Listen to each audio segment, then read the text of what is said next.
In the blue jersey, representing Pakistan, in the white jersey, from Brazil,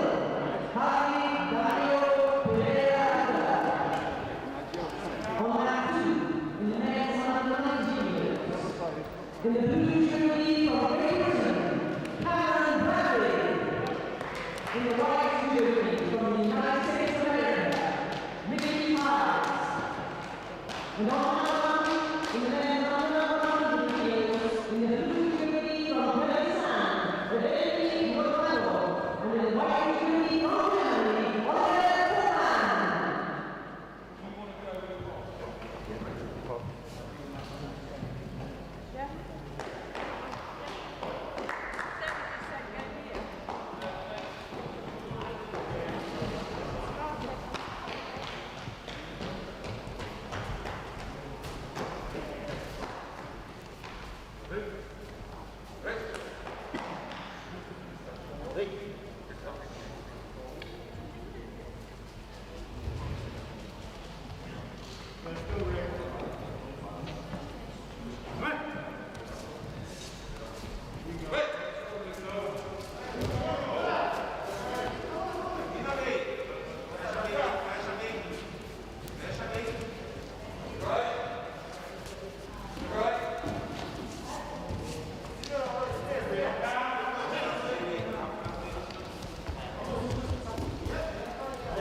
The winning to Paralympic,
We've got Evan, Malloy and White from Great Britain fighting Smagulu from Kazakhstan in blue.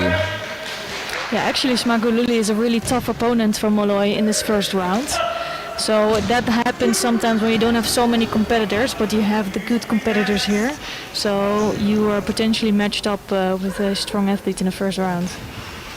Yeah, definitely. And we saw Evan fighting Baku a few weeks ago, and he had a really tough first fight there. I think it was the defending Olympic champion. Yeah. And he managed to throw him for Ippon, so he's no stranger to fighting, having a tough first fight. And I think you're going to see him work here, work with lapel, and try to get in for nice drops here. Yeah, and he's been around for a little bit longer, right? Yeah. So got used to the competitions. Although we have a long period of no competitions, over a year. Just came back to Baku last month, and now the second competition, and it's actually the final test before the Paralympic Games later this year. And is there some competition in some weight categories for the British team? There's a few, so we've got 281s, we've got Dan Powell and Evan Malloy. Who's going to the Paralympics, or it's decided today? I'm not 100% sure. I think Dan's a bit higher up, and he's a B1 as well, so yeah, that helps with his qualification. And then in 90s we've got Elliot, who will go into the games, but obviously Cameron's the young gun come up behind him. So we see some action also on mat number 2, but we're focusing on mat number 3 here.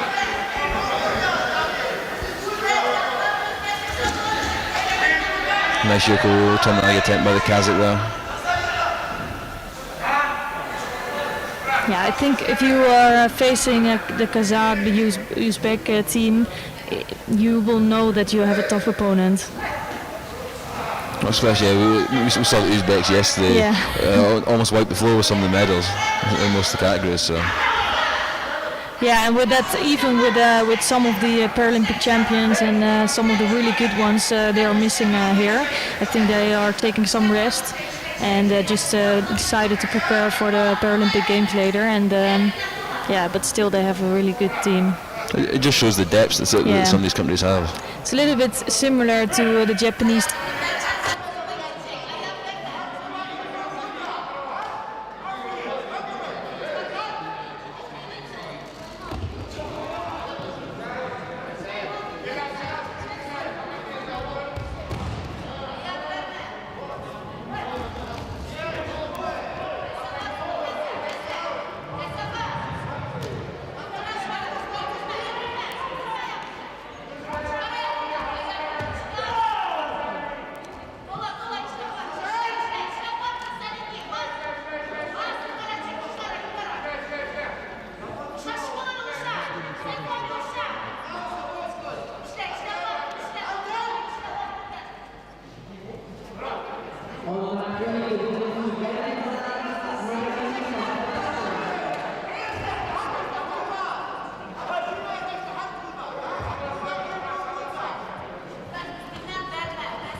On mat 2, the winning judo grand prix for Repechage.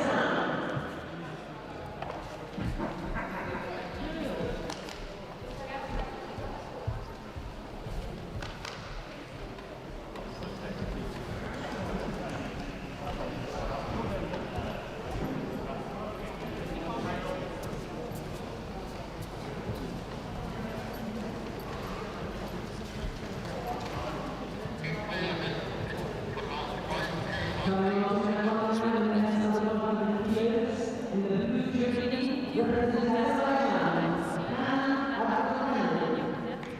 in the white jersey, representing the Netherlands, Daniel Beck. And for me, it's a really big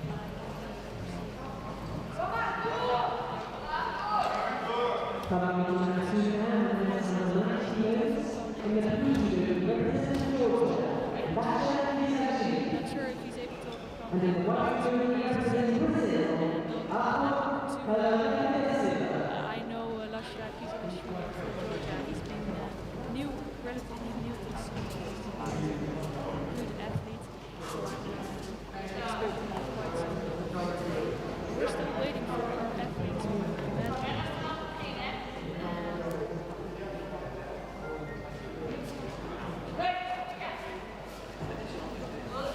So we're going to see if we can switch hats for now, just to see because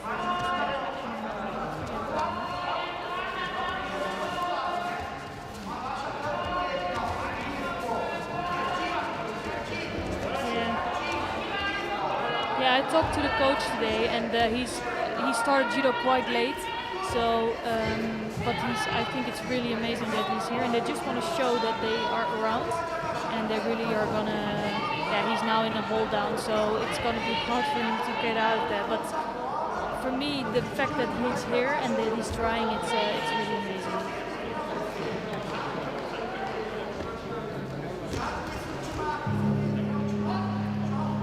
And I think at some point, you know, there are some teams and some countries that just need to start to get out of there. And I think I saw that also in IGF Judo. You see some countries that are not developed yet, but they just started to go everywhere, and then tournament by tournament you start to see them develop, and that's really nice. Is VI Judo quite? It's not that big yet.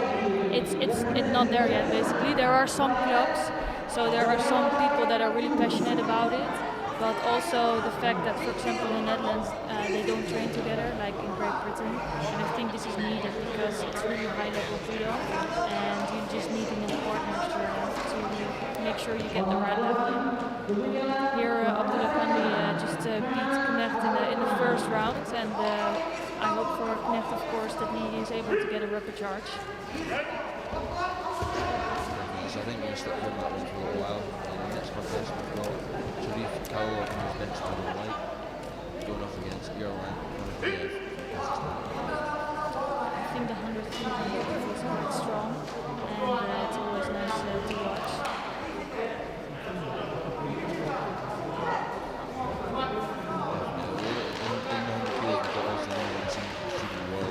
Yeah.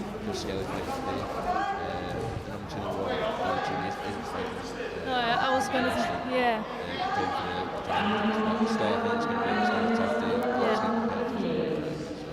I think it's actually quite good because they met each other in Baku, so they know they had the chance to fight each other this year, and they will try to fight each other in the final later this year, I think. But it's a good test here at home for Christopher Skelly, and I think he's the #1 seed for a good reason.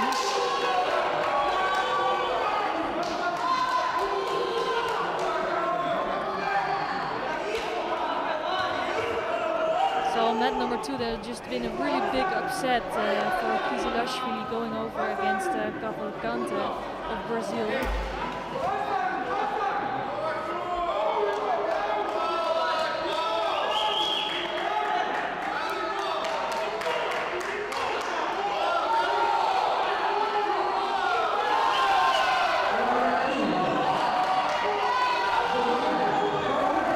So both athletes take some time, right, to get to an attack? Yeah, it's quite a slow start there, but I think Kalov started to put pressure on a little bit now. Pushing forward.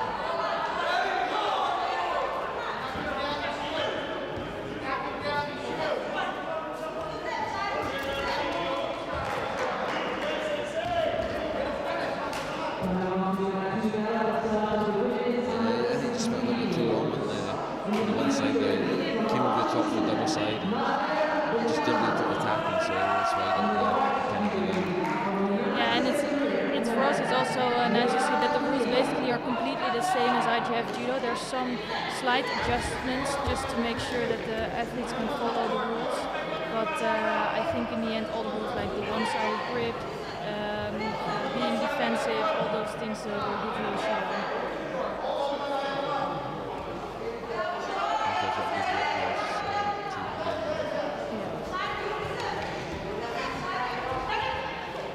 Check on any other match. Mat 2, the under 63 kilos has just started. Rihanna Mutai from USA is on display. And then on mat 3, from fight left to happen in the 60 kilos. Yeah, for me, of course, I was an under 70 kilogram athlete, so I'm already interested. But I think the under 70 kilograms is one of the most interesting categories today, with both the Paralympic champion and world champion here today. And there hasn't been a clash in Baku because Repechage from Mexico, she was disappointing a little bit. She ended up being 5th place, and the world champion Alana Martins, she was really strong there. So, but I'm really hoping to see them fight today. Honestly, that would be really nice. Of course, they will still both have to win the fight, and actually there are some other strong athletes there. But I think this category can be really interesting.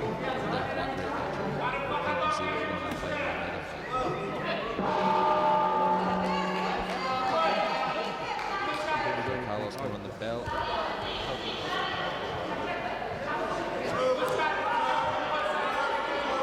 You see the difference from obviously yesterday was in the 60 kilos and the 66 kilos compared to sort of the heavyweights. It's just a little bit slower pace. A bit more tactical. Do you have a favorite category? Or for me, I'd say it includes, yeah, but I see weight category. Yeah. I enjoy watching the 70s as well, especially yesterday. Good judo yesterday as well. Yeah, it also depends on who's there. And the 60 and the 48 are really quick categories, and it all has some good things and bad things about it. It's all interesting to watch. 81 kilogram is also always a really nice category. It's always the biggest category as well. Yeah. Lots of fights. Yeah, it's a tough one. Carolov there was close getting held down, reversed it, but then Konkiev managed to keep the leg and stop the hold. The both seem a bit tired already after 2 minutes into this fight, and I think because we're both putting so much strength and pressure on each other. So sometimes from the side it looks like not so much is happening, but you can imagine if you're just pushing into a wall for 2 minutes, it will get you quite tired. Trying to drag 100 kilos about the mat. Yeah, exactly.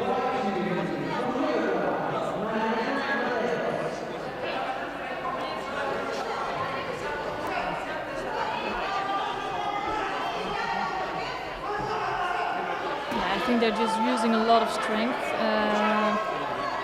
Konkiev really having a strong left-handed grip. I think he's really searching for an attack, and Khalidov looks a bit more defensive than Konkiev. But I think he slipped his head a little bit. Yeah.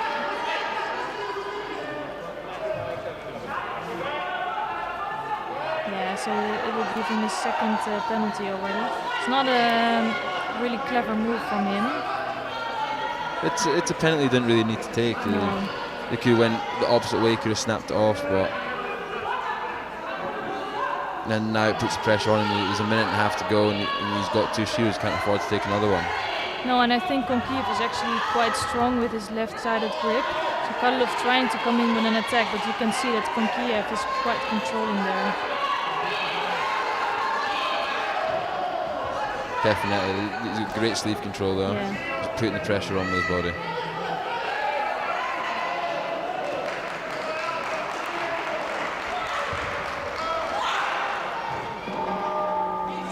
Yeah, Khalidov is really struggling there.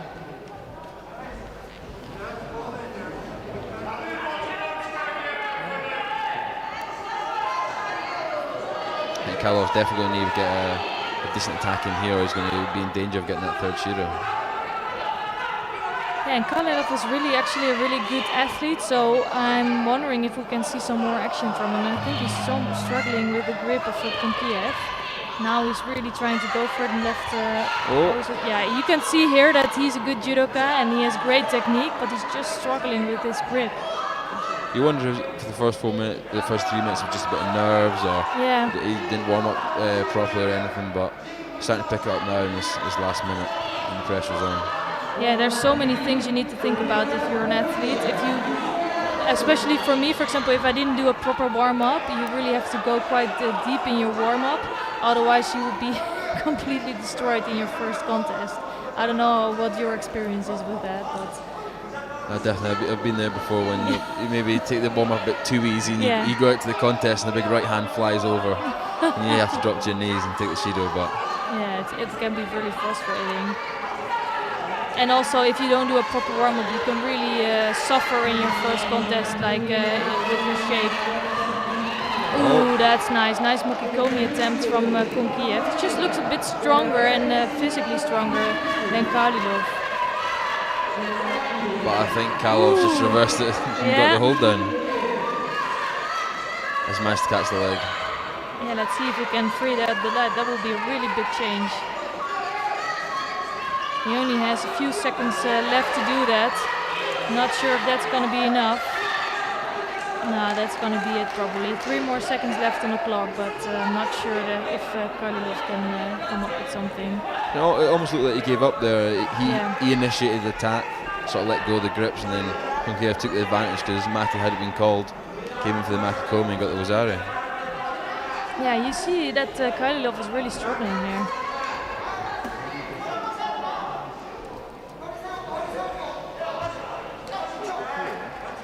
Actually, a second shido there for Konkiev for gripping inside the kit, I think. I didn't see, but it won't matter so much if you just keep standing, and I think Kalilov knows that it's over as well.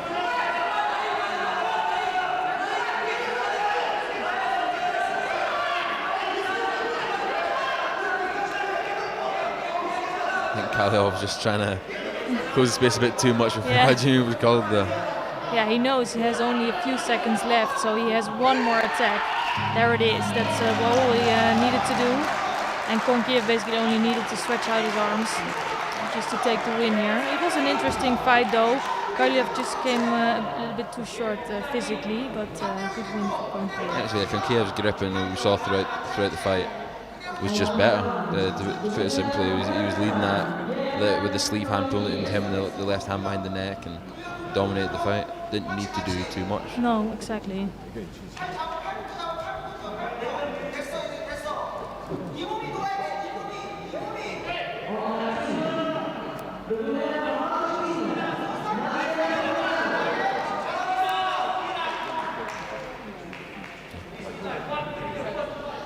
we're going to stay here on mat 1 for a little bit longer. It's now going into the over 100 kilo category. So we've got Williams Aruja from Brazil in white and Theodore Suba from Jamaica in blue. Yeah, you can see that VI Judo is really growing, getting more depth. It's good to see a Jamaican team here today. And they've been developing their Judo in any ways, you know. I know some of the GB athletes with Jamaican roots. They went over and now are competing for Jamaica. That's really nice. And they're really developing the Judo there.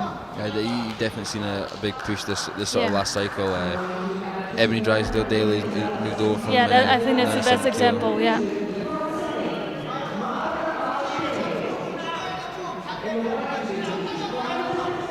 Yeah, let's see how Suba will do, and not an easy opponent with Araujo. Araujo starting out strong, the big right grip. Yeah, looks a bit bigger as well, so that's a disadvantage for Suba here. Working the feet well though. Yeah.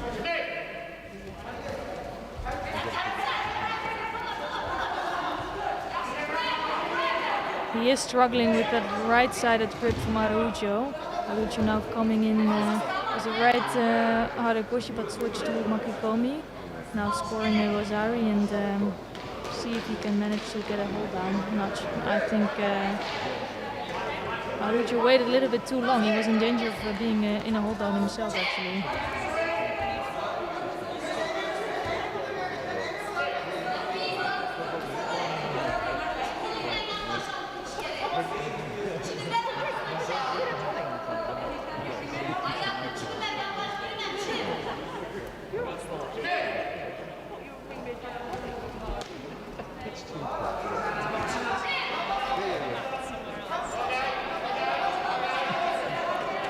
both take their time to get their grip. And the referee is making absolutely sure that the hands are between the shoulder and the elbow.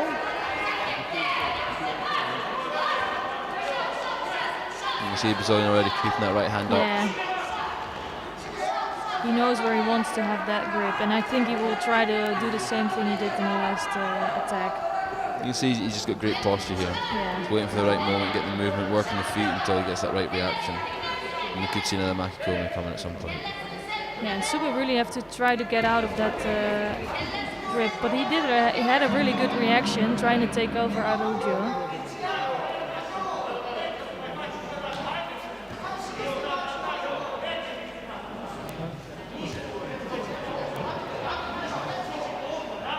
Oh, working the Sangaku. Yeah. Just managed to get out, and ooh, that's unfortunate for Suba. He was working really well in Newasa, just not being sharp enough, and Araujo was really sharp. I think he's moving really quickly for a heavyweight, actually. Really good reaction as well, and now managed to get a win. Definitely a good first win for the Brazilian there, and but the Jamaican fought well. He was unlucky there with the Sangaku. Just couldn't cross his feet to solidify, and then the Brazilian countered and held him down for another Ozaru.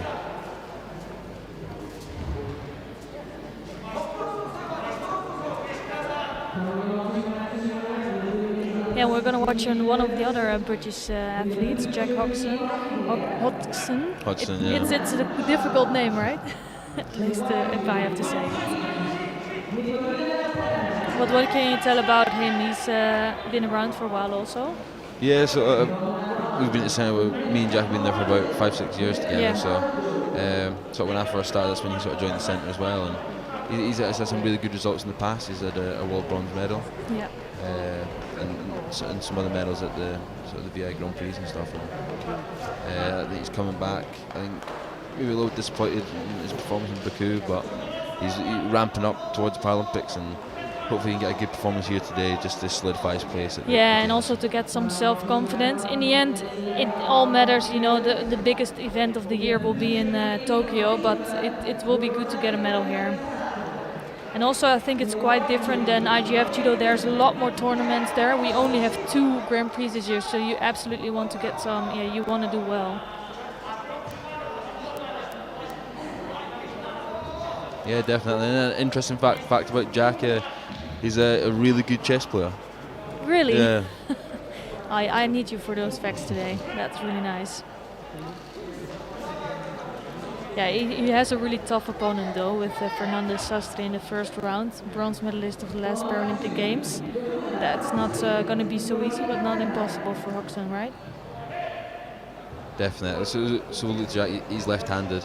He's got a good sasai if he can get his opponent moving. And I spoke to him this morning. He said he was feeling strong, feeling ready. He prepared well. Yeah, and he will need that against Fernando Sastre, who is a particularly strong athlete. But I'm interested to see what will happen in this contest. It's a good attempt at those Soto there from the Cuban. Yeah, they're both ready to go. You can see that. First nice move from Fernando Sastre. You can see a little bit different pace in this fight from the one before. The one before was a little bit slower, a little bit more controlled. But I think both of these are wanting to get some good movement in and getting attacking quick. Well, good strong left-handed grip from Hodgson here. So you can already see a hint of that Sasai.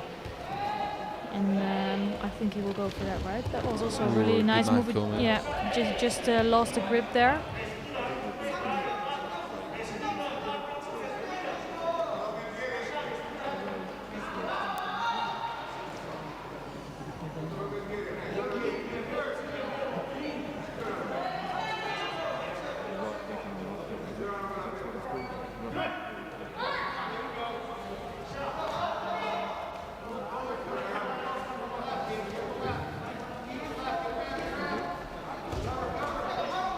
Yeah, there's a lot of good fights also coming up after this, but we'll get to that.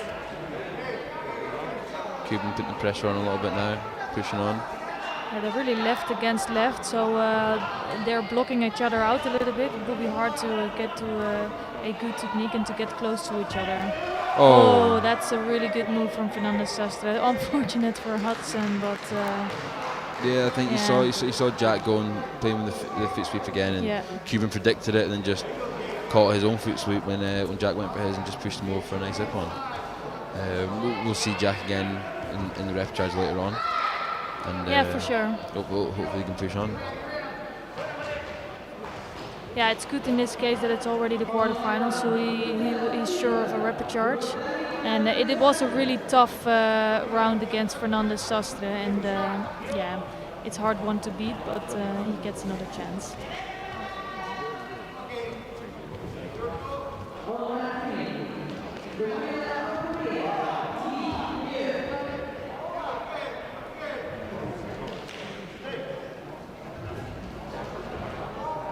So let's see how Carolina Costa is doing today.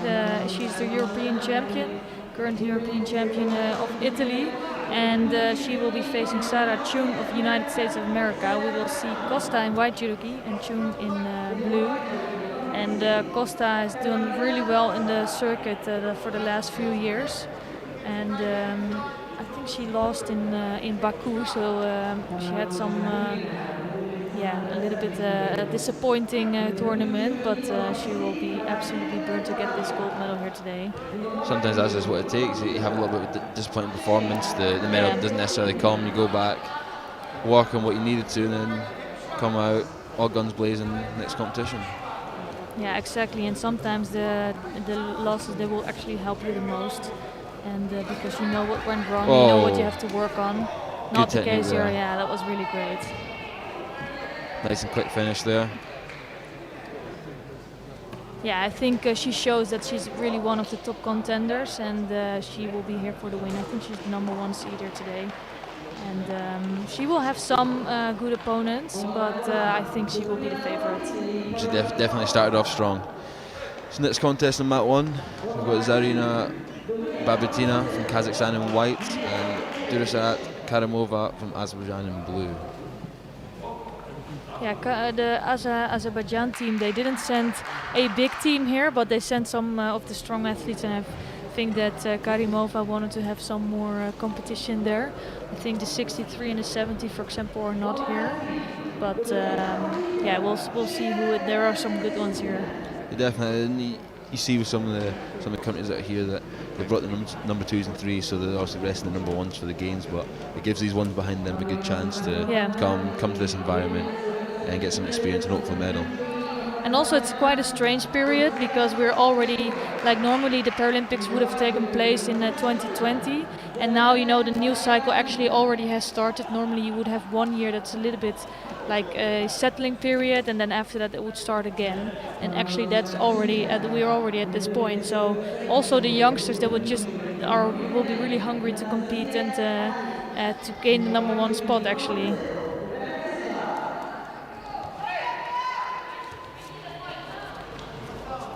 Starting off here, both right by right. I think just feeling each other out, no big attacks or big movements yet.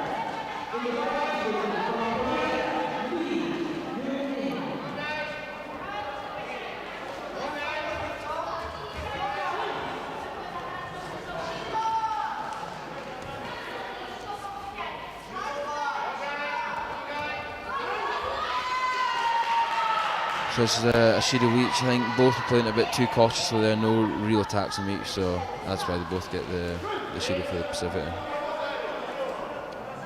No, they really have to try to get an attack in.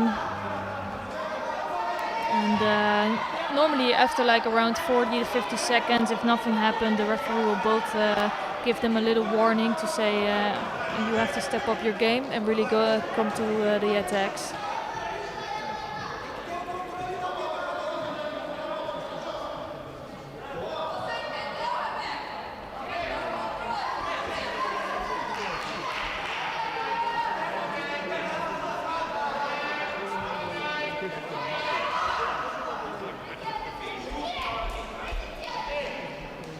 I'm not sure what's going on. I think Babatina has some trouble with her leg.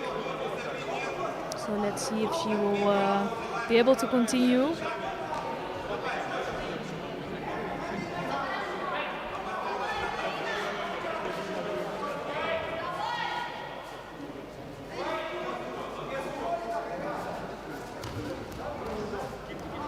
it's a little bit unfortunate to see, right? So. Yeah, definitely. But I think he's going to give it a go. Yeah. Yeah. Sometimes you really don't know what's going on there, and if they are able to continue their contest.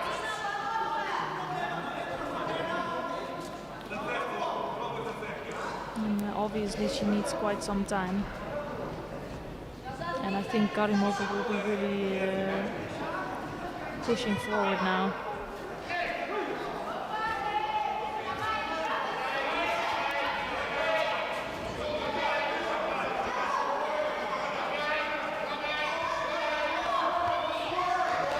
This Karimova definitely took the pressure on a little bit now. Yeah, there is, I think, some weight differences between Karimova and Babatina. And for Karimova, it will be important to keep moving and not be too static, because Babatina will maybe be a little bit stronger. And I think Karimova is just about doing that. Oh, that's a close little attempt there by Babatina. Yeah, definitely. I think, especially some you see some of the overs categories, some of these the smaller people in the weight, they need to get moving. They need to try to get under their opponent to throw them over. So it can be a little bit harder with someone who's 20-30 kilos heavier to match them strength for strength. It's incredible, actually, if you think about it. If you would step up to the 90, for example, it would be a huge difference, and it's only 9 kilos. And sometimes you have some differences of up to 30 kilos or more even. And it depends what weight I'm sitting at just now. Yeah, that's true. But it's just a really big difference.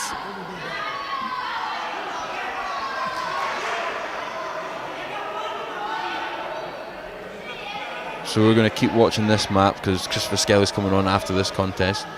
But for anyone that's watching just now, on mat 3, Daniel Powell is going to be coming on the mat in white. He's going to be against Reyes Rodriguez from Cuba in blue. So that's going to be a mat 3 if any of you guys want to watch that. Yeah, there's actually a really good fight coming up. Alexander Nazarenko, the world champion, is also preparing his fight on mat number 2. He is facing Cameron Bradley. And that should be a really good fight as well. I'm really curious to see. Nazarenko was really good in Baku. Didn't manage, I think, I will need to check, double check, but I think he didn't win in this competition. But he is a really, really good athlete. I saw him in the warm-up area today, and he definitely looks strong in the warm-up area. Yeah, he's really one of the top favorites in each tournament he competes in. Oh, he actually did win the competition. He had a really tough contest with Wahid Nouri, I remember now. And he's winning most competitions.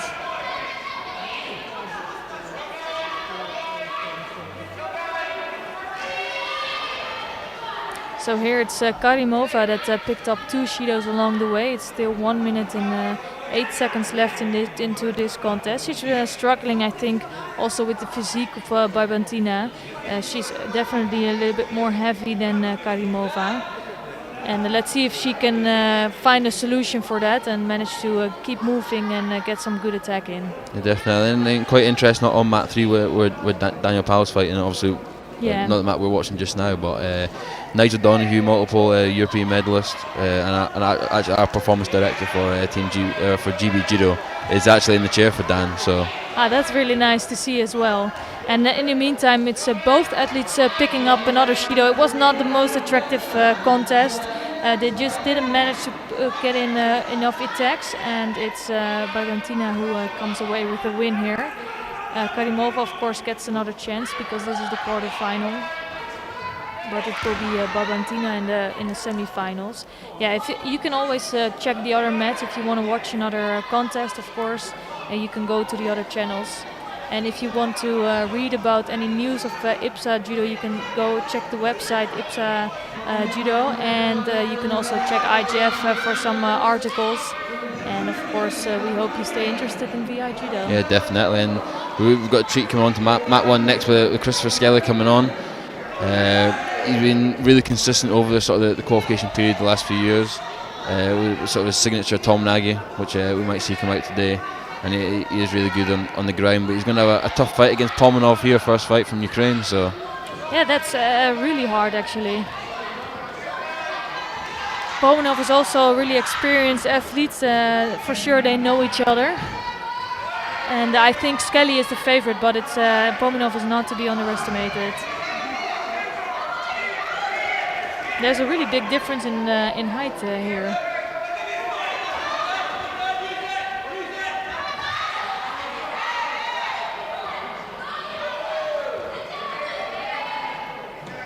Yeah, definitely. It looks like it seems to be right so far. See Skelly working the feet a little bit here, just trying to upset his opponent.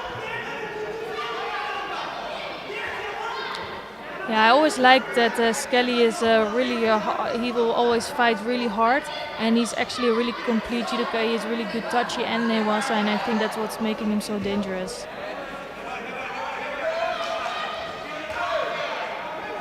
He's on here for the double tricep, pushing on the edge. So here, there's Tominagi.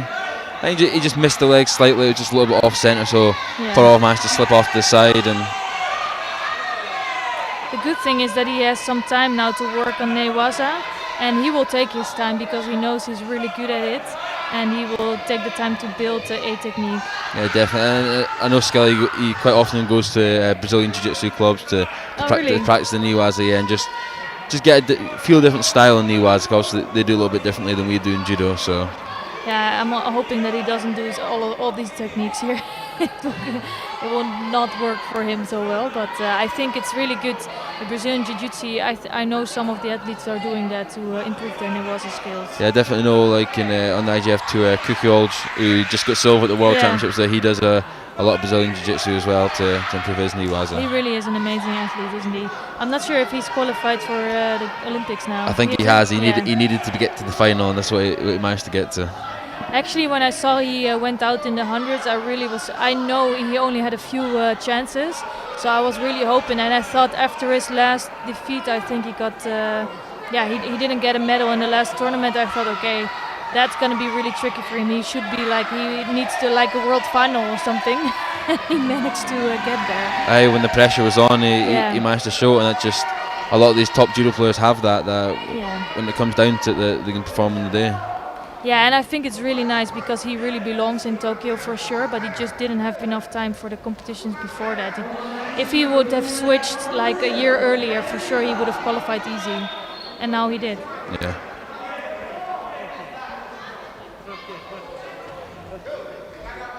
So it's the first Judo for Pominov on the board, just being a bit too defensive against Skelly. Yeah, I think he was struggling a little bit there with the ashways that Skelly was doing. Just needed to get a bit of distance and almost reset a little bit, and it ended up costing him getting a Shido.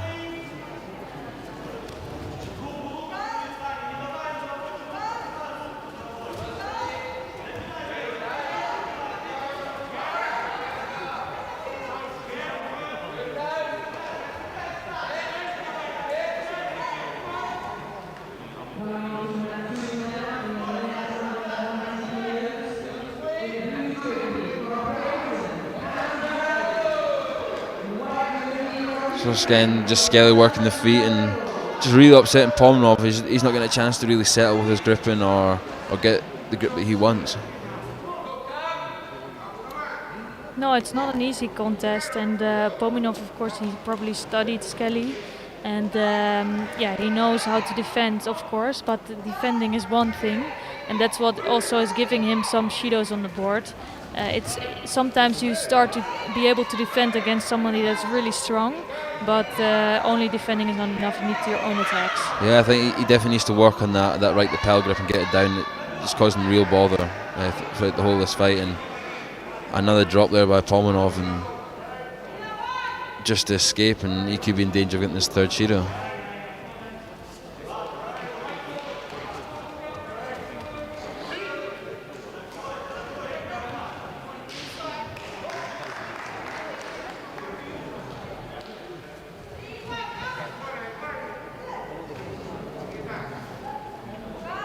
Good win there by Skelly.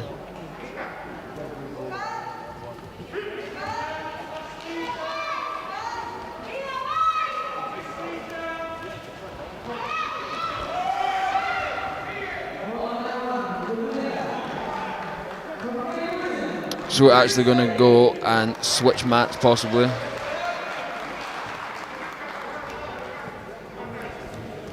Yeah.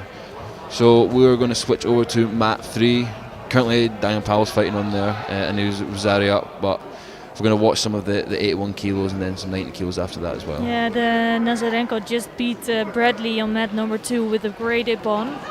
And I think Bradley gave him a good go and a good fight, but it's Nazarenko that takes the win here.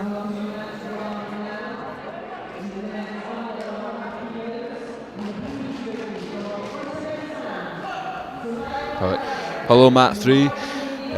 So joining this contest a little bit late for you guys. Dan does have a Wazari, but he also has one Shido against the Cuban Reyes Rodriguez.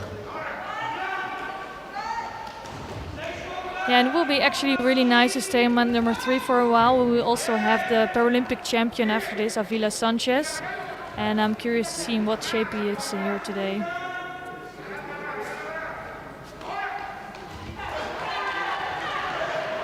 Definitely a tough contest here on mat 3 with these two. It seems quite scrappy, and almost a score there by the Cuban who's down a score with 18 seconds left on the board. I think he really needs to push and go for these last 2 exchanges.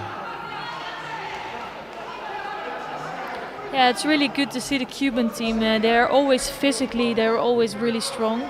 You see that in all the Cuban judo teams. And yeah, I think they're showing really good judo. It's Powell there that's leading with a Vasari score. So he really needs to try to hold on to that.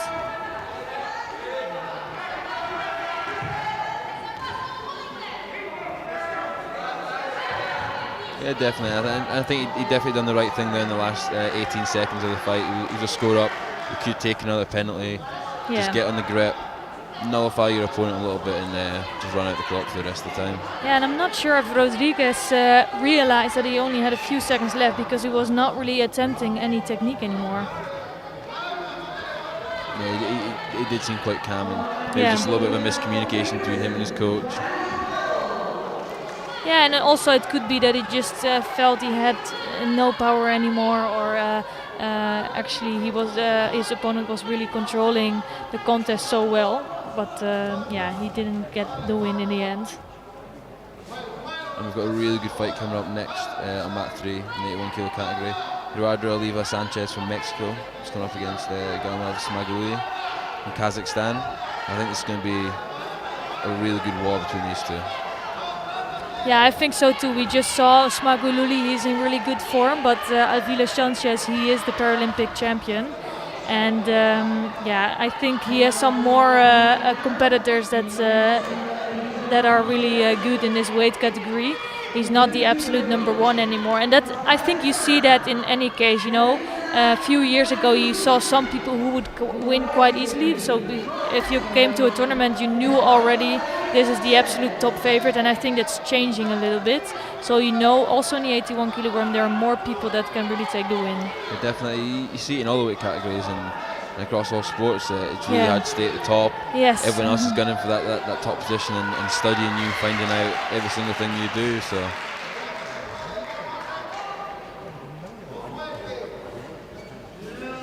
Yeah, so let's see how they will do. Smagululi is off for a great start. He's really working on the legs of Avila Sanchez. Avila Sanchez has a really strong makikomi. You see that with both Mexicans, also with Ruvalcava, and for sure they are training with each other.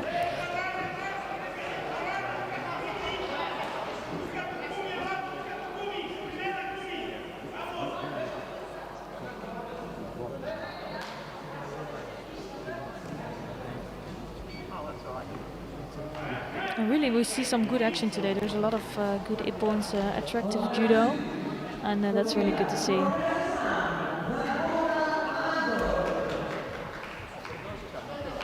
See Smaguli on that sleeve again, just putting the pressure on it and not letting Sanchez move it really, and good latch attempt there.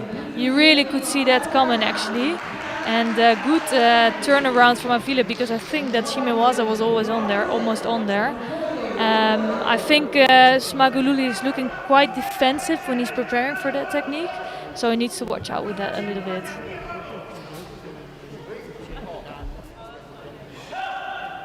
coach just getting a little warning there.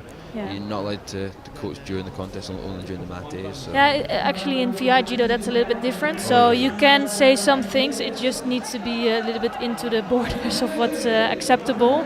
But they can guide their athletes if they're around the corner. They can say, okay, please turn into the mat a little bit, for example. This is a little bit different than with sighted judo, but not a big difference.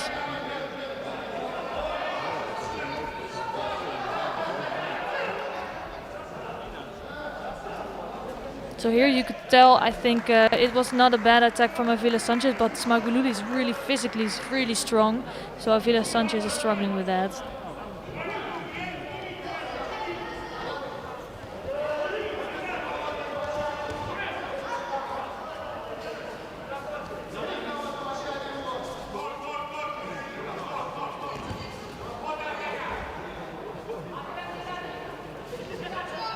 So both athletes now keeping each other at distance.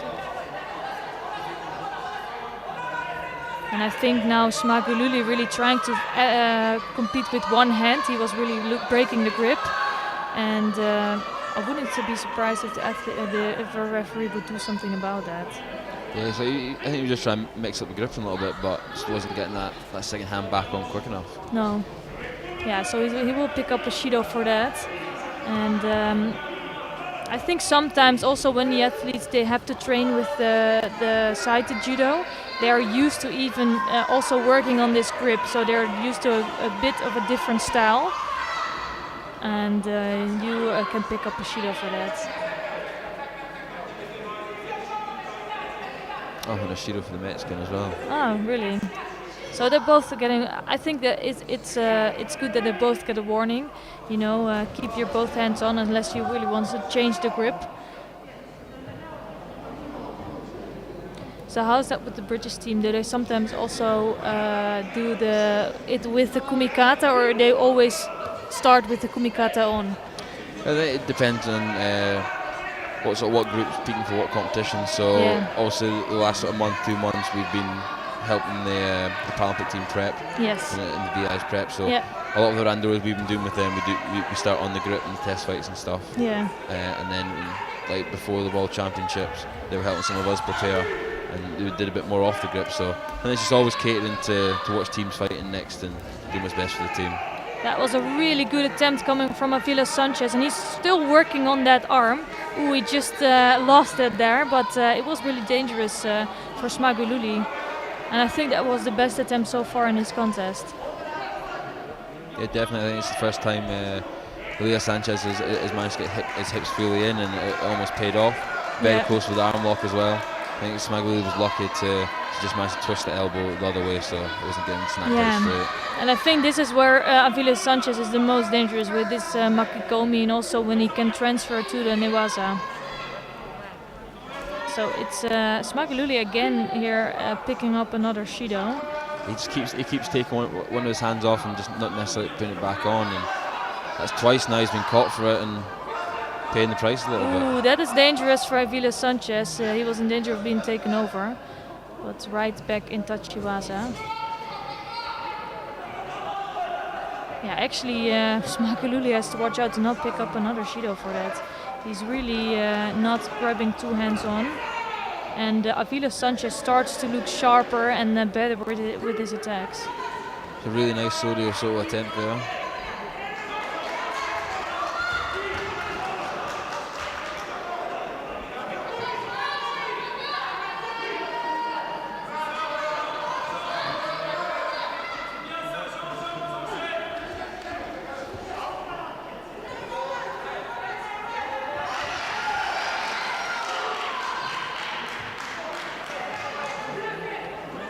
So the coach is getting another warning.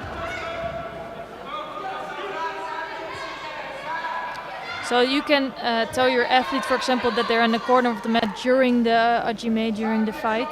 The difference is if you start to really coach or be negative in your coaching, then it's just not allowed. That was a good Tornado attempt there by Smagululi. Just didn't finish the rotation enough.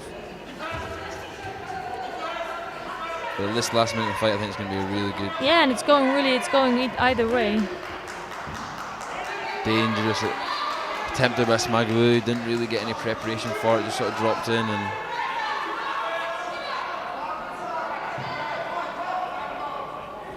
very close to getting a Shido there. Yeah, it's really, this contest is starting to be really good and can go either way. It's only 40 seconds left on the clock, and the attacks really go both ways. This time Avila Sanchez tried to come in for an attack. Yeah, for me that was just a proper attack from Avila Sanchez. He was really going for it. He just lost the kumikata on the way down. So nothing's going on really. And they started off again.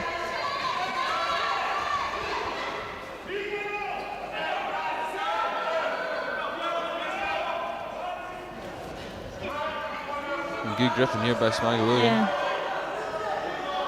So because the hands are off quite often, it's also because they're trying to come to their attacks. But it's looking a little bit untidy there, and I think they are both on the edge of getting a Shido.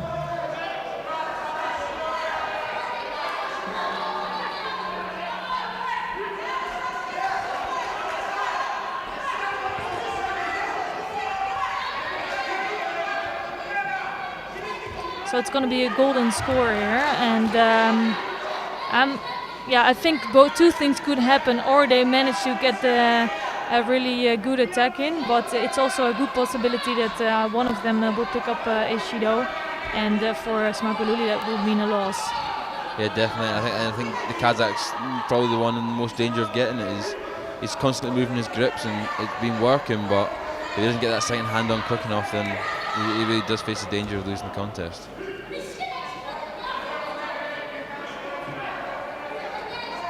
So into golden score. 1 Shido to Avila Sanchez and 2 to Smagululi. Any score will win the fight. Oh, nice foot sweep there by the Mexican to secure the Ippon in the win. Yeah, really nice finish for Avila Sanchez. It's been a really tough contest for him. I think he's the one that came closest to scoring. He looked a bit better. I think Smagululi made some mistakes also. That's why you see the 2 Shidos on the board. And you can tell that Avila Sanchez is a really complete and good judoka.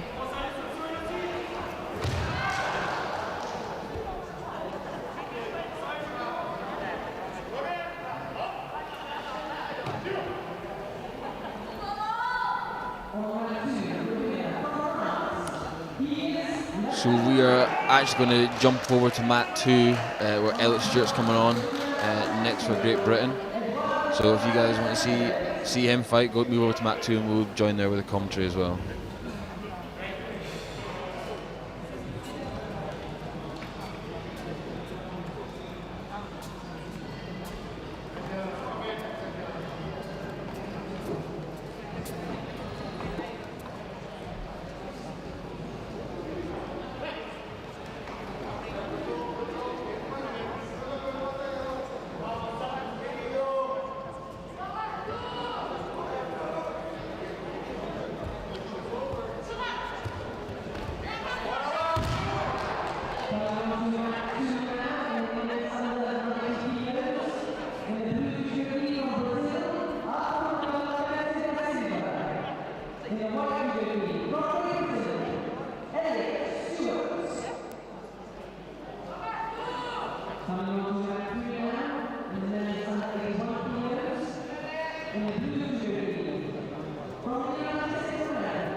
Hello guys, I'm Matt 3.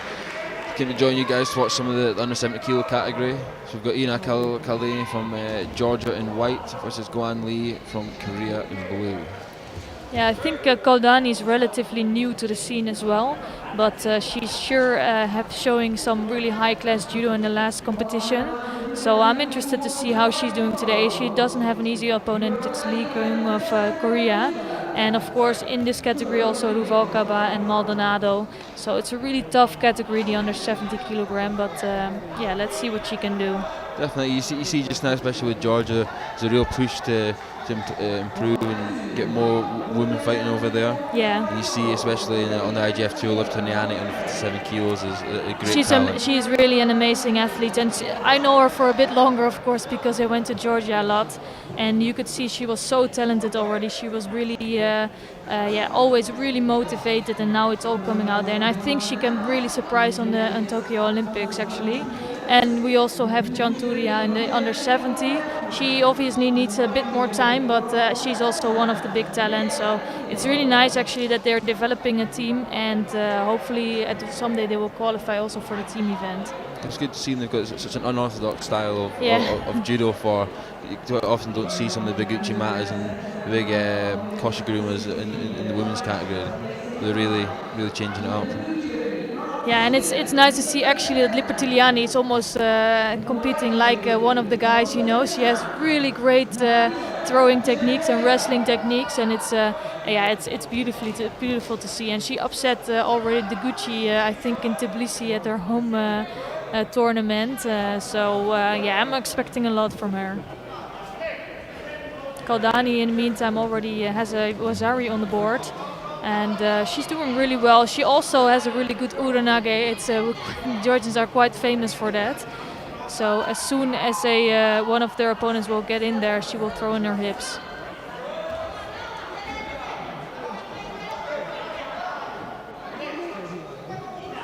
So still 1 minute and 10 seconds left on the clock. It's Kaldani leading with the Wazari score, and Lee picked up a Shido on the way. You can see Lee she was putting the pressure on a little bit more, trying to get the score back. She's still got a minute 10 seconds, so still plenty of time, but definitely needs to pick up the pace a little bit.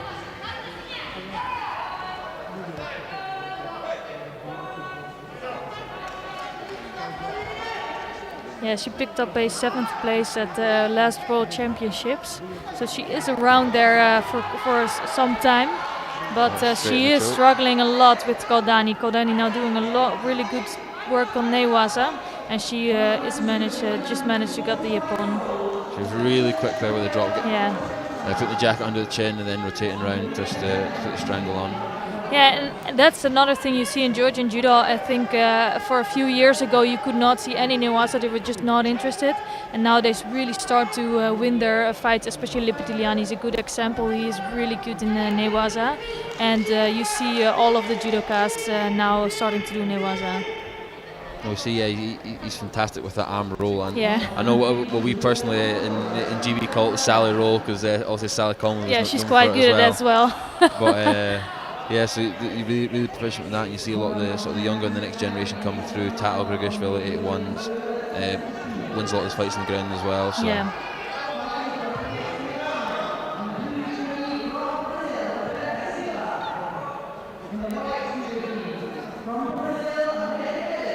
Yeah, we're going to take a look at the Paralympic champion here, and she was not in the best shape yet in Baku, so hopefully she got it together here, and let's see if she is in good form here today.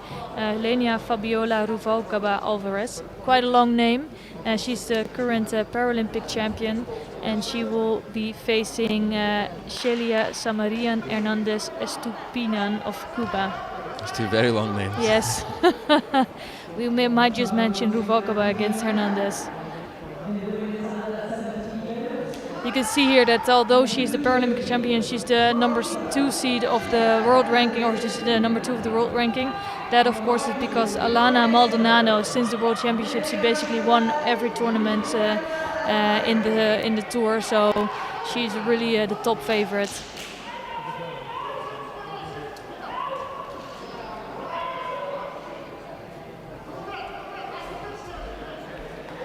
And I haven't seen Hernandez being around for too much, so obviously she won her first contest against Lauria of Italy, and I'm really curious to see how strong she is.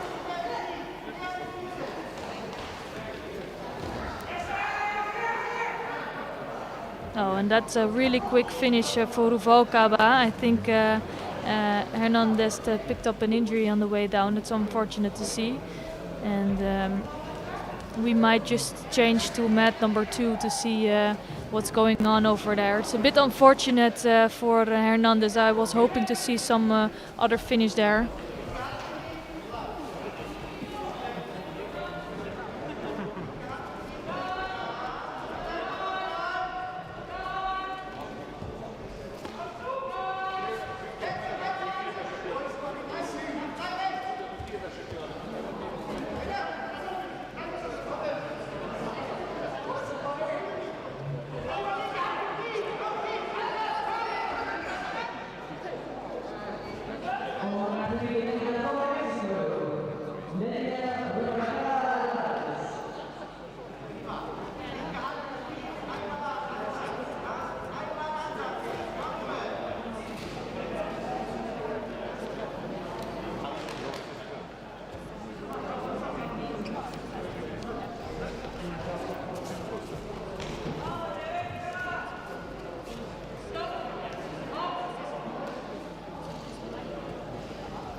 the blue judo team. From Brazil, Antonio Carrillo. In the white judo team, from the Netherlands, Daniel Beck.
So welcome again on mat number 3, and we're watching the fight between Paralympic champion Avila Sanchez of Mexico and he's facing Dmytro Solovey of Ukraine, and we're seeing Avila Sanchez in white judo gi and Solovey in blue.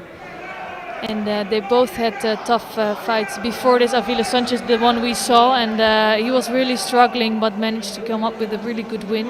And at the moment it's still 1 minute and 41 seconds left on the clock. Both athletes actually picked up 2 shidos on the way. So it's kind of an interesting and tense moment now for them, because they are not allowed one more mistake. So I'm curious what will happen. Yeah, it's been a really good fight so far. Both are all constantly changing the grips and getting good attacks, and there was a good drop sodi attempted by Solyov. Yeah, it's too bad we didn't see the beginning of the fight, because I'm always curious where the first 2 penalties came from, to understand a little bit what happened during the fight.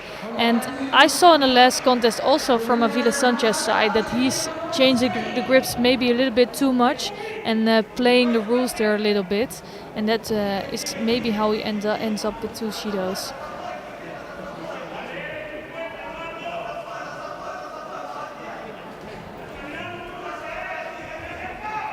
Again, good right movement from Avila Sanchez. Just good response also from Solovey. Yeah, I thought Solovey could have had that there. He was behind the back for the Uranagi, but just wasn't tight enough in the arms and just sort of let Avila Sanchez fall forward though. I think when you get an opportunity like that, you really need to take advantage of it and go for it. Yeah, you don't get so many chances of taking over a technique like that, so it's a really missed opportunity by Solovey.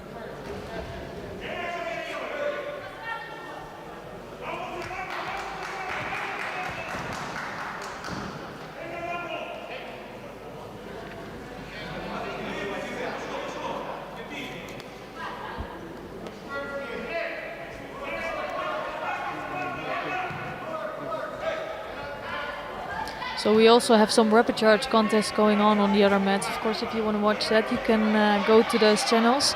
We have some really good semi-finals here, and it's a really nice right-sided makikomi for Avila Sanchez. He does it again.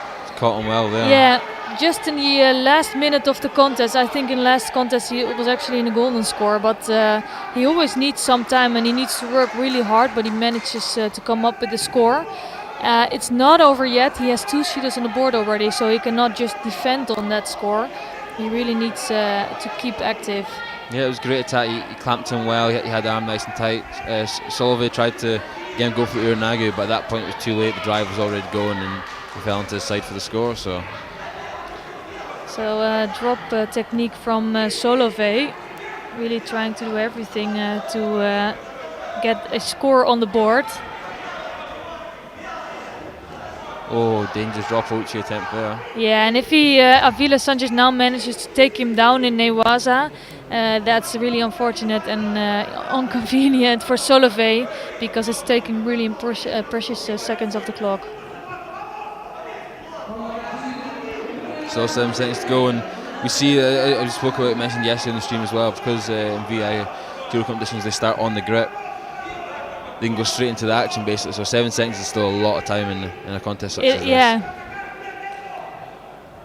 Most of the times when I'm like, if you're watching IGF Judo, you think 7 seconds. Of course, something can happen, but the chances are really small. And actually here it's quite different. In this case, nothing happens. Avila Sanchez manages to take the win, and we will see him in the final later today.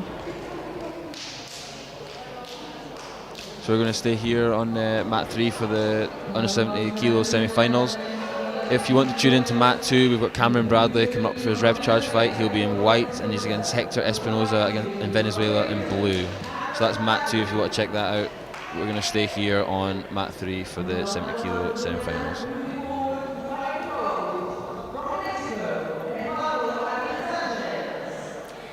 Yeah, it's the semi-finals in the under 70 kilogram category, and this contest maybe I'm particularly. Or we're watching mat number 3, right? Mat 3, yeah. So I'm particularly interested in this one actually, because it's the top favorite Alana Maldonado of Brazil. She's the current world champion and she's undefeated for a while now. But she is facing one of the most talented new athletes on the scene, Ina Kaldani of Georgia. And Kaldani can be so dangerous with her hip movements and with her urunages. So I'm really curious to see what happens here. I think Maldonado is actually, she is warned and she is prepared for this contest, so she will be very careful here. Oh, definitely. We saw both athletes have great opening contests. Both dominated their opponents, so both coming in on highs, and I think it's going to be a really good fight.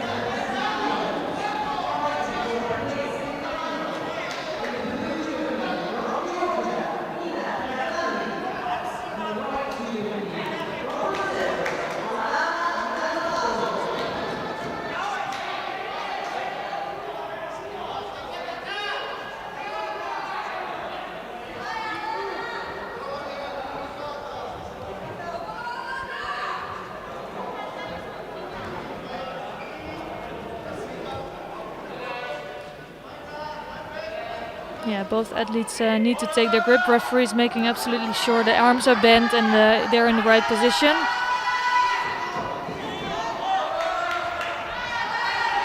So again, we've got right v left with the Brazilian being left and the Georgian being right.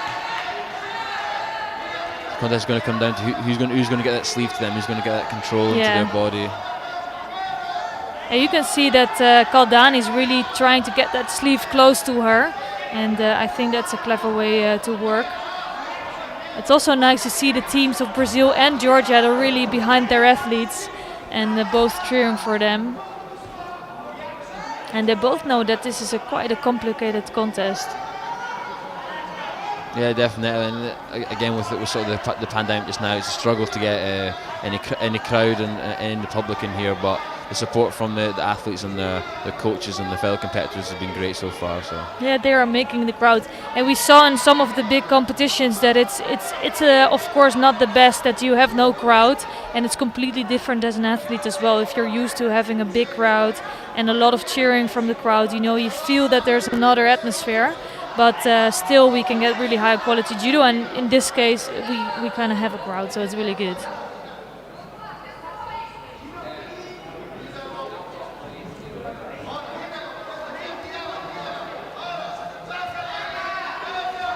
Just making sure they're getting the grips on here. Yeah, and here you also see that it's a right against left grip, and then sometimes they can struggle because it's so important to get your the best grip you can before the hajime. Nice left-sided uchimata, and I think they might take another look if that was enough, but that was a really beautiful left-sided uchimata from Maldonado.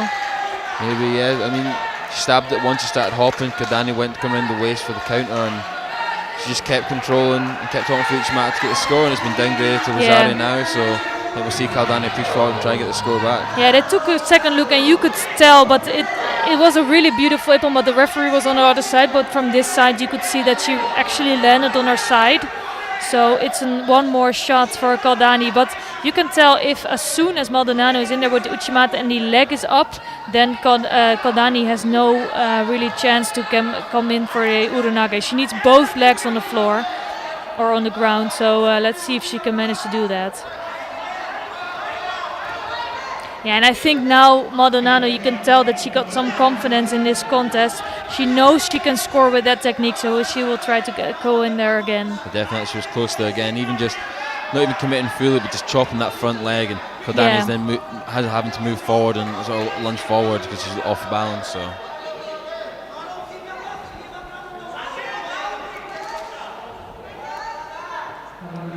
Yeah, and also Maldonado is quite a bit taller than Kaldani.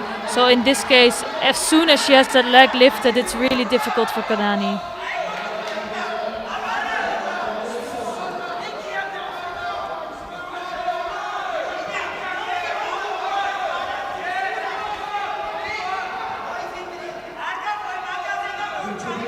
So still 2 minutes 25 seconds left on the clock.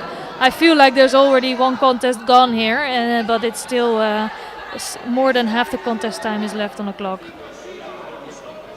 Yeah, it's difficult. You see a lot of the VI judo when they're setting it up and the referee's getting both opponents to grip up.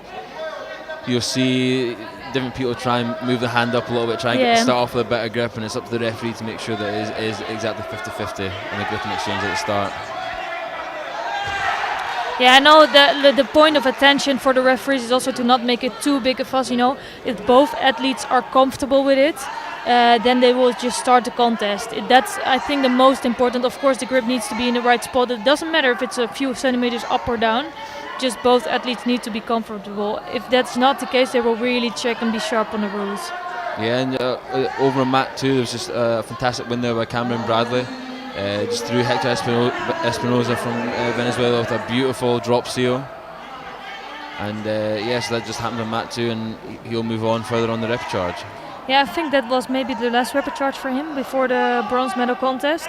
Not completely sure about that, but that would be already a really good result for him today, yeah, right? I think so. He's fought well today. Yeah. We're still here, mat 3 is about a minute and a half left. With Maldonado with the Wazzari scoring 1 Shido, and Caldani still chasing.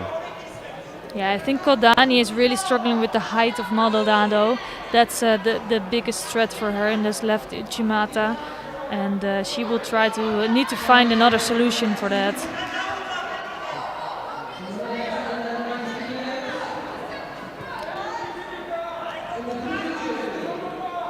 And yeah, she tries to come in with that left side, but with the left hand of Maldonado, she cannot just really reach close. She was close with the counter there, but yeah, you're right. The Brazilian's got that grip on the inside and just controlling the space, not letting Caldani get close for any of her techniques, not getting the hips in. Yeah, you can tell that Caldani is struggling. Let's see if she can find some other way. If she could like just reach a little bit farther on the back of Maldonado, maybe she has a better chance.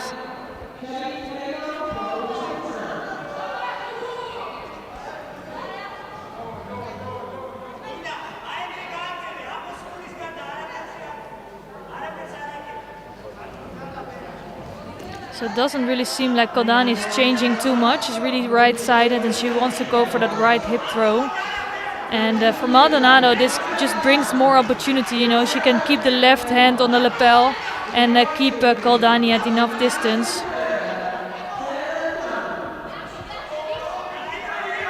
Yeah, she's just controlling the pace of this fight really well. And yeah, I'd like to see Caldani try something maybe different, maybe come inside with her grip instead, try and close the space, but she seems happy just to be sitting on the outside even though she's scored down.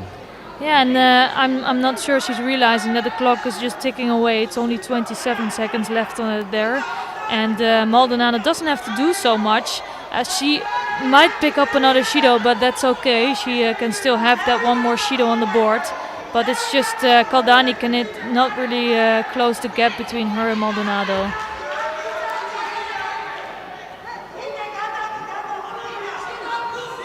Yeah, we saw a beautiful Ippon on mat number 2 in the meantime before Boboyev. He will go through to the next round.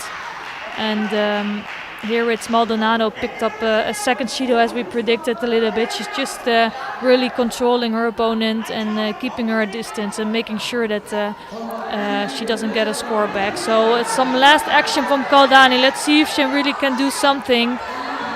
2 seconds left and that's going to be it. She cannot really reach close enough. She needs to find another solution in the next contest against her. But played really well tactically by Maldonado there, and just seeing that fight there just proves why she's one of the top in the weight category in the world. Yeah, and I'm hoping that Caldani can really analyze this contest and that she will realize that she cannot just hold on to that right-sided grip and try to come close. It's not going to happen with the left hand of Maldonado.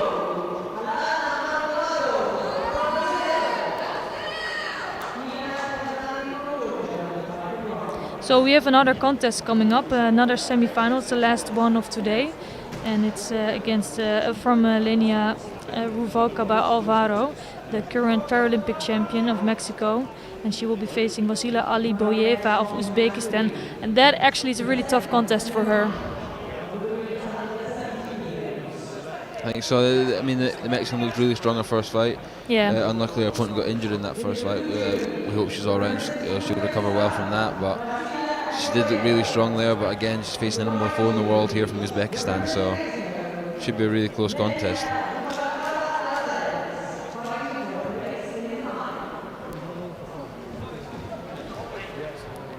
Yeah, and it's going to be really difficult for Ruvalcaba. I think she lost out on her in the last World Championships, so she knows that's going to be a tough contest. And I'm not sure if she can beat her. Of course, she's looking a lot stronger than in Baku Grand Prix, so she will be really burned to get this win. Also see with the gold back patch on, looks really nice. Also shows that she's defending Paralympic champion. Nice right-sided. Makikomi was not strong enough. She didn't really control the arm, but at the moment she does have some leverage on the arm. Just decides to not continue with that and go for the tachiwaza.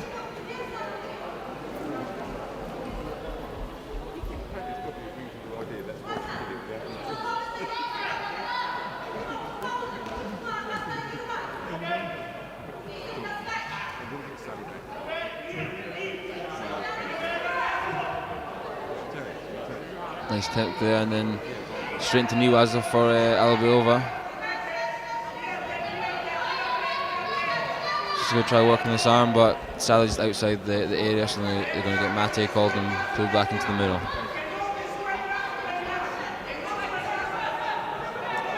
Yeah, it's a really tough contest, and the slight mental benefit for Alibieva beating Ruvalcaba during the last World Championships, although that's already a while ago, so things might have changed now.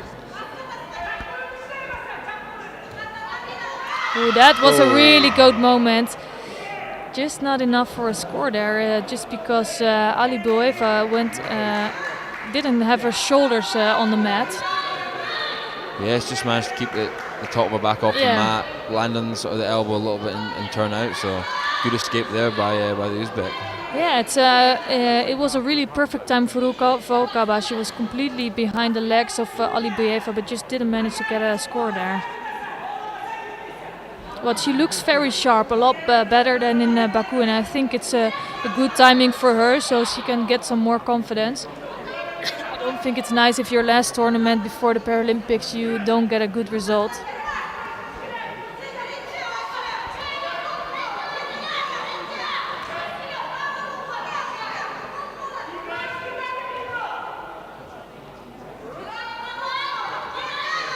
So you can tell that Ruvalcaba really is right-sided, going for that right-sided techniques. Yeah, I feel like she's really controlling the pace here. She's controlling the direction mainly and leading the grip with the inside, and Alibieva was having to settle for sort of the outside grip and the tricep, but doesn't really give her a lot of control. No, and Alibieva is famous for her low seonages, but because Ruvalcaba is controlling so much with the grip and looking so strong, they are not dangerous at all for her.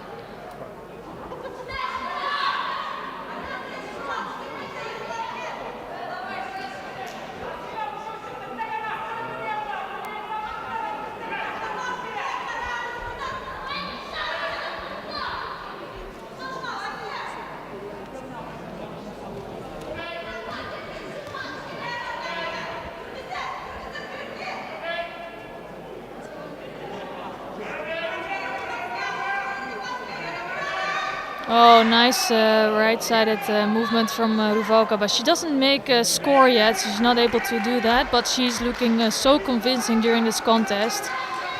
And Alibieva is struggling so far. Yeah, she's had a few good attempts there. Obviously, the Kosha there and the low Gary earlier definitely proven that she's in the lead in this contest. You can see by the one shooter against Alibieva.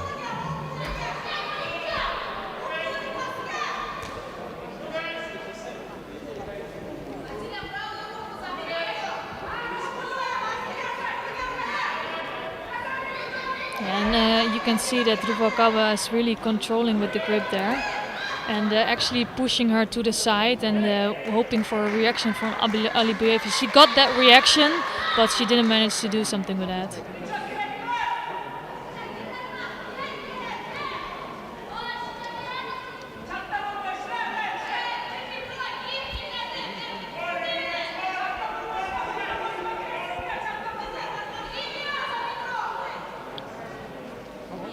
So Ruvalcaba trying to move her opponent around. It's not so much coming from Alibieva yet. I think she really needs to start doing something quickly and come up with a better technique than the last attempt she did.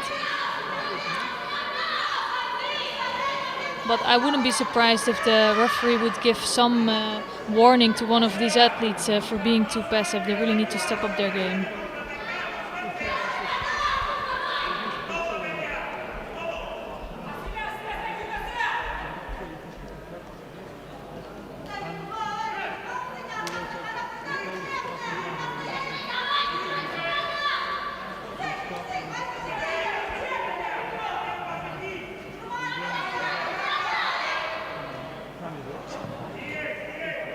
So for me, actually, IBSA is looking a little bit defensive, and it's Ruvalcaba that's really going for it and making all the attempts during this contest.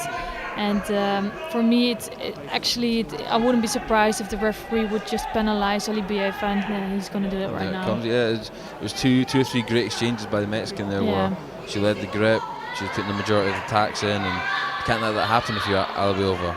Yeah, she just needs to stay focused and not make any big mistakes there against IBSA. I think she's controlling the contest quite nicely.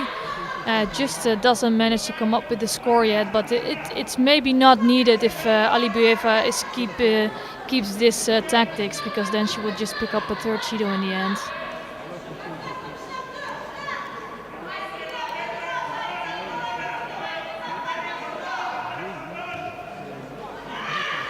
Yeah, it's another good attempt coming from Ruvalcaba.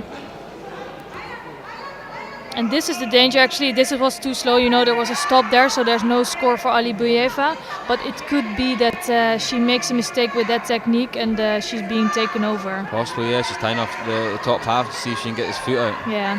Yeah, and now she gives a good chance for IBSA to work in Newaza. A little bit unlucky there with saved the by the yeah. Saved by the bell there. But this is the only danger for Ruvalcaba. She's a lot stronger, I think, during the contest, and she's making the attacks. But I think IBSA is counting on that a little bit. She's waiting and trying to respond to that.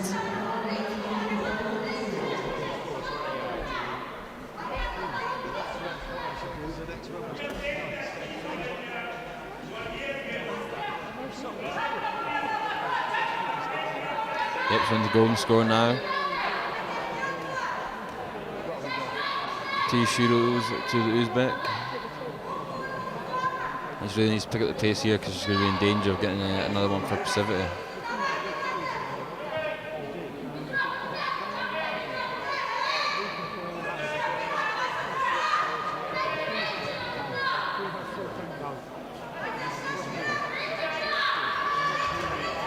Ooh, that was so close. And again, it's also a danger for Ruvalcaba. I thought it was a good each amount of attempts. She just almost let go of the grips at the end and almost got countered. Still looking positive. I think maybe another exchange or two with Ruvalcaba leading, and she could win the contest. Yeah, and you can tell that a lot of these women in this weight category are so close to each other. So even if you win here, you have it's a good confidence boost, but it doesn't mean so much for the next competition.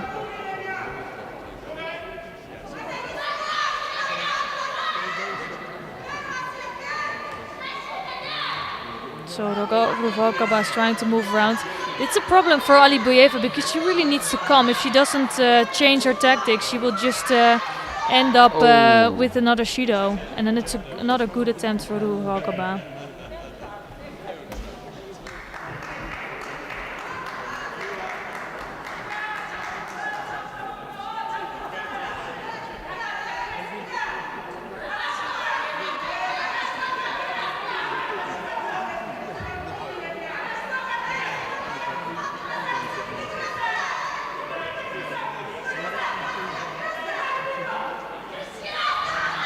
That was actually a really good left slow seonage coming from IBSA. By far the best I've seen from her in this contest.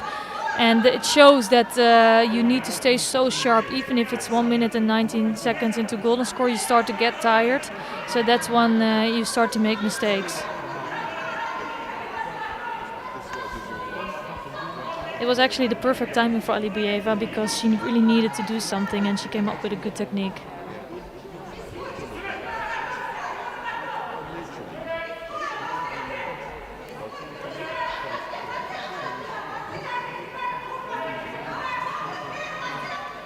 Oh. Another good attempt. It's just really hard to throw Aliboyeva. She's really strong on her feet. She looks tired though, and it's normal after a minute and a half in golden score. Yeah, she's been really close multiple times, the Mexican, during this contest with techniques, and just not been able to get that little last bit of rotation to finish the technique.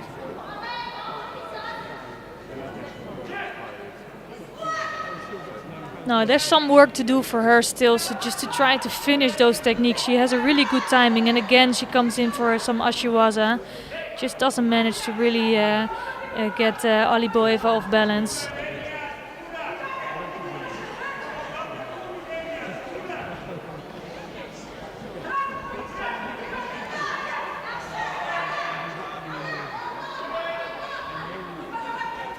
Oh, that was really good. Perfect timing. Just didn't manage to hold on to her kumikata there. If she could do that, then she would probably score with that.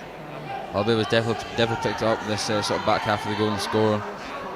Drop techniques she's getting in deeper now, and they've been pretty close the last two attempts. Yeah, and she's just saved herself because she's not been very active, to be honest, and she didn't come up with some good techniques, but in the golden score she starts to look better. And it might have to do something with Ruvalcaba also being so active, coming up with a lot of good attempts. That took a lot of energy out of her. Ooh, that looks dangerous. She lost the grip there, Ruvalcaba, so she is in danger of being taken over against Aliboyeva. It's really not over yet.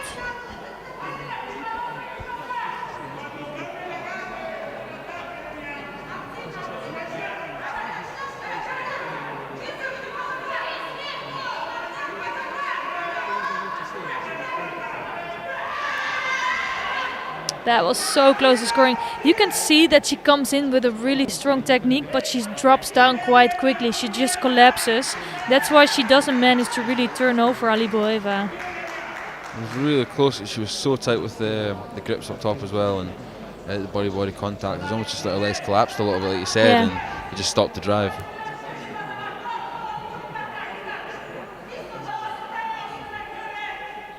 I think Aliboyeva's going to need to get an attack in here, or the danger of that third Shiro could be coming. And I don't think Aliboyeva does have the right grip here, because I think she's been so dangerous with his left seinages. So I'm not sure why her left hand's there. Maybe she's just waiting for the takeover here actually and responding to that.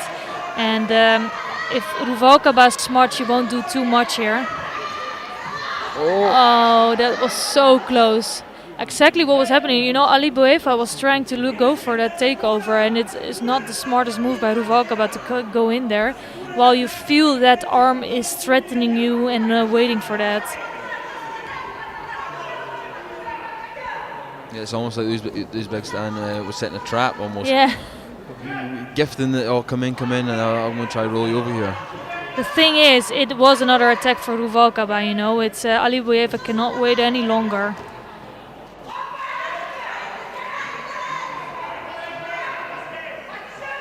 And actually, if Ruvalcaba has some... This is the thing, Ruvalcaba, she needed to be the first one to come in with an attacker. That might have given a Shido for Aliboyeva for not attacking. Now she gave some space and possibility for Aliboyeva to come in with a technique, and she's all back. You know, she made a good attempt, and she's not going to pick up that third Shido. And definitely, and that's just 3 minutes 20 seconds into the golden score now, and probably the first weak attack by Ruvalcaba. Yeah, I don't think she's going to pick up a Shido for that. It was a proper attack. Just she starts to look quite tired. And this is another good attempt from Aliboyeva. Just not really getting Ruvalcaba off balance. But it's another attack in.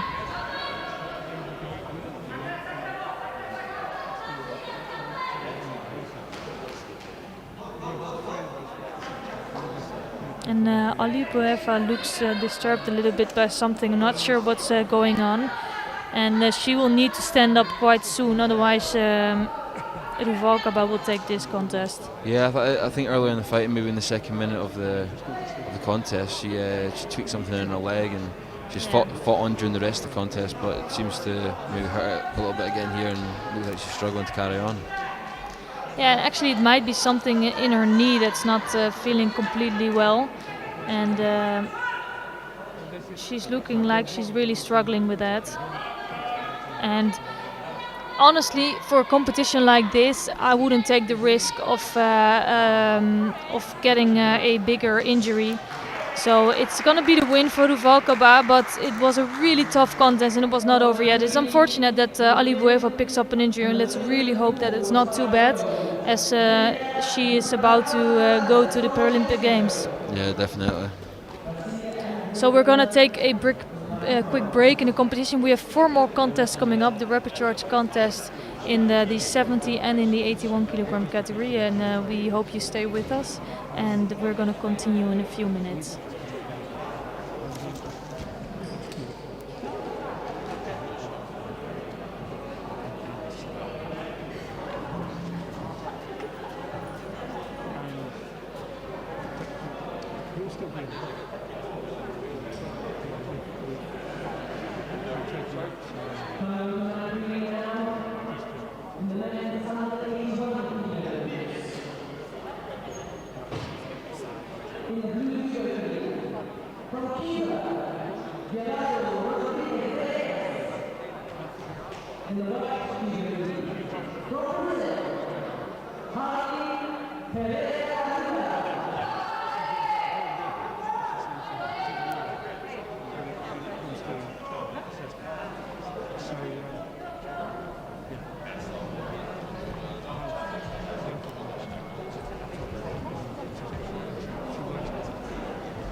So we're here for the first Repechage contest in the 81 kilogram category. It's between Harley Damiano Pereira Arruda of Brazil.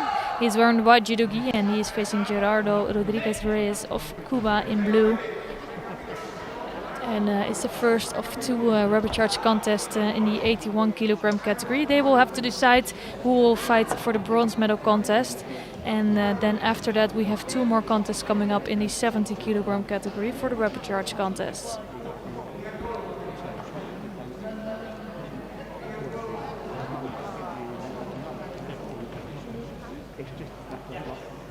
So the winner of this one has really good athletes waiting for them, Dimitro Solove. So it's not going to be an easy run-up to get to a medal here today. It's Rodriguez that's looking really strong in this contest. Strong right-handed grip here. And is going for that Uchimata. And that's it, really beautiful right Uchimata. I think Pereira here tried to turn him over in the end, but it was all too late, and it's Rodriguez that will come away with the win. So really nice win for Rodriguez. He looked strong in his last contest also, and now picks up a good win.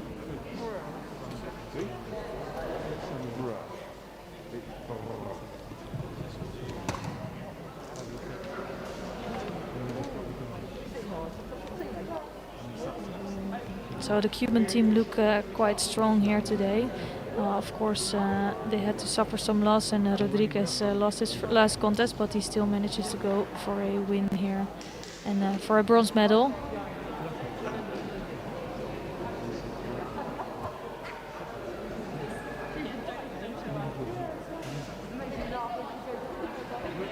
So let's see what the referees will decide. And for me, actually, it was a clear ippon, but it's really good that the referees will always check what really happened and what will be the action for both of the athletes. If there was enough control with the arms, if they go down, that's all important points to check if it was an ippon. And the referees decided it was, so it's Cuban that comes away with the win. Yeah, definitely. I think especially with the replay as well, they can slow it down in slow motion and really look at see if both shoulders hit the mat at the same time, if there's enough power in it to give it their form. Yeah, and even though it's really the top referees here, they're all IGF referees as well, and they will be in the middle, but in the end the referee is only seeing it from one angle. That's the good thing, that the referees on the side are able to see it from 3 different angles, and they really can tell what happened. We've got the second repechage fight of the under 81 kilos. Galamaz Smaguluri of Kazakhstan in white, and Adnan Gutic from the USA in blue.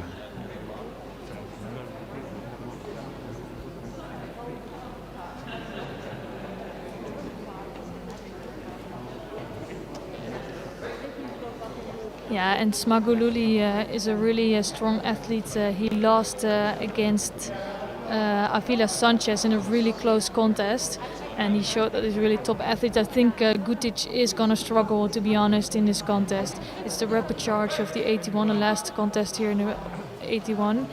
The only problem that Smaguluri is that he's a little bit untidy with his grip. He many times tries to break the grip and doesn't get a new grip straight away, so that gave him some shidos in the last contest. Nice left Senage attempt from Gutic to start. Yeah, it was good seal there, and you see Gutic was taking the double lapel grip, so that gives him the ability to drop in either side, and it was a nice little left seal attempt there. Yeah, you can control really nicely with both the hands on the lapel. The only thing is that you cannot really get the turn. You really need a sleeve for that most of the times, not always. Yeah, nice Yoko Tomonage from Smaguluri, putting Gutic on his side. So first was Ari on the board for him, and he looks quite controlled here, and he's trying to go for his Sankaku here. Yeah, it was great use of the sleeve there, pulling in for the Yokotomo to get the score. So good reaction from Gutic to get out of that Sankaku, because it looked quite strong, and the referee decided to stop this action, and now they're getting back to their spot. Yeah, for me, Smaguluri looks gripping-wise looks a lot more relaxed, more confident, not as frantic. So he's taking his time, and it's paying off. He managed to get the score there.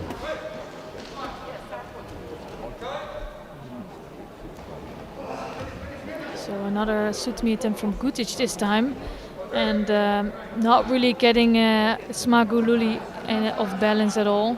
So the referee calls a mete. Yeah, I think Smaguluri is the one that looks more strong, but Gutic is doing a really good job. He had 2 good attempts already, and although he was already behind, he still has a chance here.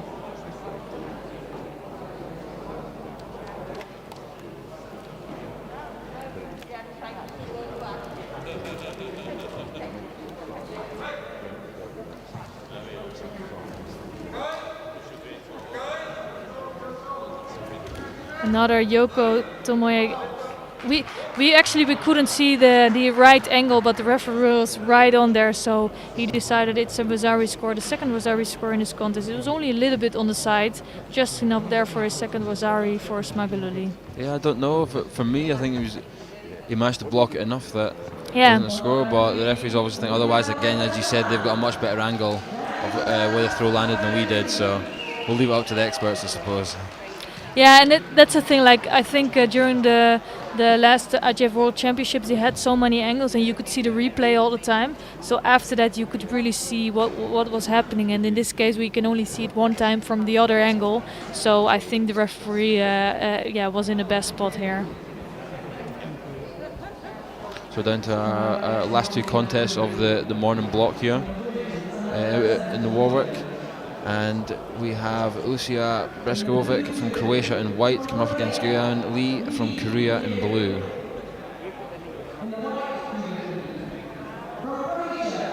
Yeah, we haven't seen these athletes. We only took a quick look at Lee. She was looking quite strong, but also struggling against Koldani, so she lost out there. And now she gets a chance to qualify for the bronze medal contest.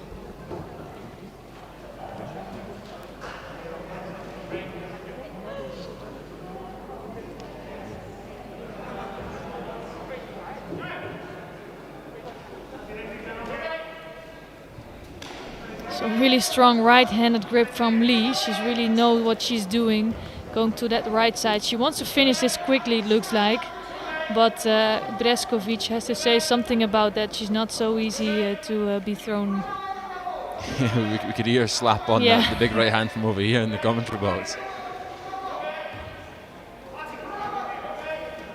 Actually, Lee is so eager to win this contest, but she looks a little bit untidy with that. And sometimes you can do it too quickly, and you have the risk of being taken over or making a mistake in Newaza. Yeah, she was stabbed in the leg in, but I think if she wants to get the throw or get a score with it, she needs to really get those hips in a bit more involved. Just to give that a bit more lift when you're coming in.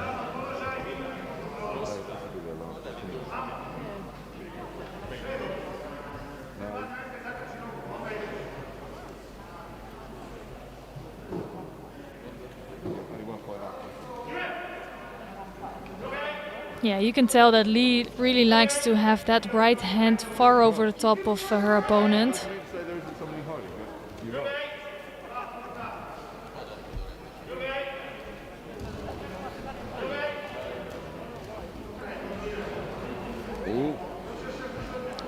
Rolled over to Newaza. Yeah. She's got the top screw, see if she can get his leg out. Yeah, I think she has a chance here to get Osaikami there, and just didn't control the top half of Lee. Again, it's as you said, that she's coming in, but it's not too much effort, and it's the danger of getting rolled. Yeah, it looked like she was too eager, but also I think she's just struggling a bit with those techniques. And as soon as she comes in, it looks like she's just losing the grip right away, and that is really dangerous.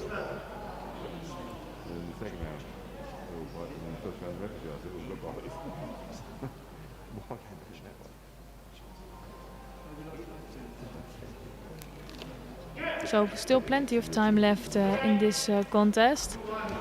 I think it's still a quite even contest, although Lee looks strong with the grips. It's really going either way with the attacks.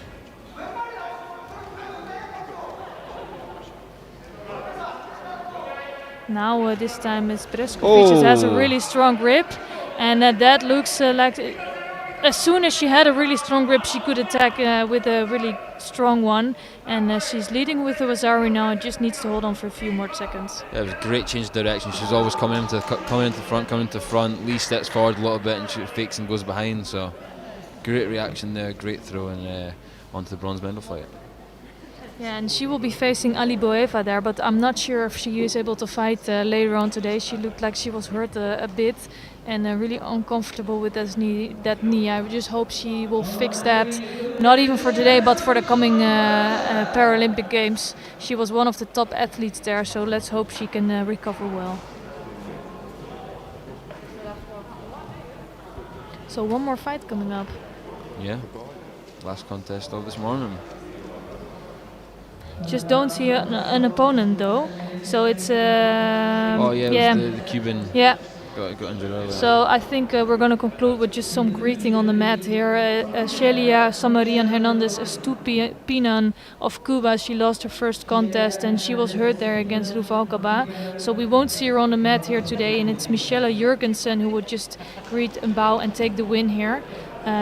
What did you think about this morning? Yeah, there's some great judo, and there was a lot of upsets as well. It makes it quite exciting for us to commentate over, and obviously good for those people that created the upsets. But some great judo. I think we're going to have some awesome medal fights coming later on as well. The competition starts at 2:30 local time here in the UK, so make sure to come tune in. That we're going to have some fun this afternoon. Yeah, it's going to be really good. Some of the top seeds went out, and but we're going to see a dream final between Maldonado and Ruvalcaba. So let's see how that turns out. Thank you so much for listening, according to me and Stuart, and we hope to see you back at 2:30 local time. See you soon.